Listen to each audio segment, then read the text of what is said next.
दोस्तों, आज की हमारी कहानी है जादुई सलाह। मुल्लाराम के पास एक गधा था। वहीं पास वाले एक घर में संगीतकार भी रहता था। वह रोज अपने संगीत का अभ्यास करता। मुल्लाराम का गधा भी उस संगीत को सुनता था। उसे लगता था कि काश वह भी वैसा ही गीत गा पाता। एक रात जब गधा अपना चारा चर रहा था तो उसने झींगरों के एक दल को आवाजें निकालते हुए सुना। अरे वाह, कितना अच्छा संगीत है! गधे ने सोचा। उसने अपने अस्तबल में नजर मारी और जल्द ही झींगरों को खोज लिया। श्रीमान, मैं भी आप सबकी तरह गाना चाहता हूँ। आपकी आवाजें कितनी अच्छी हैं और आप मिलकर गीत गाते हैं तो कितना मजा आता है। क्या आप मुझे भी गाना सिखा देंगे? गधे ने विनम्रता से कहा। झींगुर अपनी तारीफ सुनकर फूले नहीं समाये और उसे संगीत सिखाने लगे, पर वे अपनी ओर से पूरी कोशिश करने पर भी गधे का सुर नहीं बदल सके। गधा ढहचू ढहचू के सिवा कुछ नहीं बोल पाता था। आप लोग मीठी आवाज पाने के लिए क्या करते हैं? गधे ने मायूस होकर पूछा।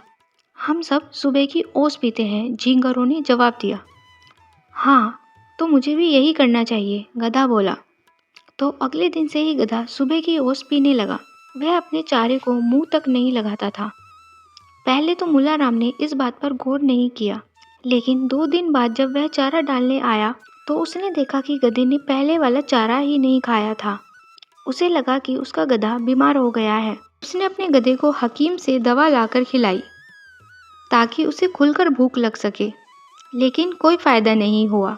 कुछ ही दिन बाद गधा और भी सुस्त और कमजोर दिखने लगा। अब मुल्लाराम को और भी चिंता होने लगी। उसने गांव से पशुओं के डॉक्टर को बुलवाया। डॉक्टर ने गधे के लिए बहुत सारी कड़वी दवाइयाँ भेज दी। मुल्लाराम गधे को जबरदस्ती वो दवाई पिलाने लगा। एक मकड़ा गधे को रोज यह सब करते देखता था। वह एक सियाना मकड़ा था और समझता था कि सारी परेशानी की जड़ क्या है। एक रात उसने गधे से कहा, हेलो, क्या तुम्हें अब अपना चारा खाना शुरू नहीं कर देना चाहिए?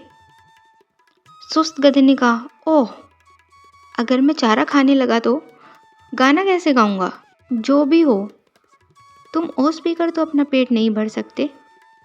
मैं बहुत अच्छे से जाले बना सकता हूँ, पर तुम्हारी तरह भोजन नहीं डो सकता। बताओ, क्या मैं ऐसा कर सकता हूँ? हम में से प्रत्येक के पास अलग अलग प्रतिभा होती है। तुम झींगरों की तरह गा नहीं सकते, पर मुल्लाराम झींगरों से नहीं, तुमसे प्यार करता है। बूढ़े मकड़े ने गधे को प्यार से समझाया। गधे ने कुछ देर इस बारे में सोचा और बोला, आप ठीक कहते हैं। मुझे एक बुरा झींगुर बनने की बजाय एक अच्छा गधा ही बनना चाहिए। उस दिन से वह अपना चारा खाने लगा। अगले दिन ही मुल्लाराम ने देखा कि उसके गधे ने अपना चारा खा लिया था। उसने चैन की सांस ली और प्यार से गधे की पीठ थपथपाई। उसे लगा कि डॉक्टर की दवा काम कर गई है। वह कभी नहीं जान सका कि उसका गधा तो मकड़ी की जादुई सलाह से ठीक हुआ था। तो दोस्तों, इस कहानी से हमें शिक्षा मिलती है, हमें दूसरों की नकल नहीं करनी चाहिए। हम जैसे हैं, हमें वैसे ही रहना चाहिए।